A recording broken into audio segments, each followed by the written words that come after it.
My earliest recollection of my grandmother, Adeline, is when I used to sleep in the bed with her and my granddad, Linwood. I slept with them until I was 5 years old. Then they transitioned me to a cot at the foot of their bed, where I slept until I was 6 or so.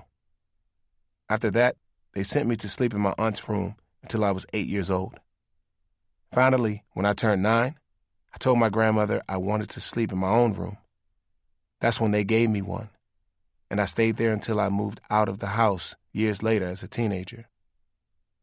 With me having my own room at my grandmother's house, my aunts, Patty and Missy, moved into the basement. The house wasn't all that big, just 3 bedrooms upstairs and a basement below. I had my own room, but my younger brothers and sisters had to share a room. There was a significant age difference between me and my siblings. I was 4 more years older than all of them. My grandparents had a lot of trust and faith in me as the oldest, and getting my own room was a reward.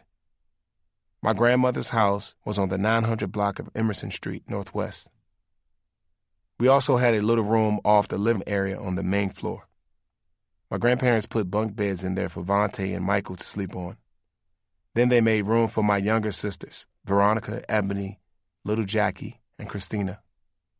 Because of what I had gone through with my mother, I always felt paranoid about people leaving me in the middle of the night. Sometimes I felt like I was going to die if I was left alone. I guess you could call it a deeply rooted trauma or phobia. I felt safe around my grandmother, though, and I knew that she would never leave me.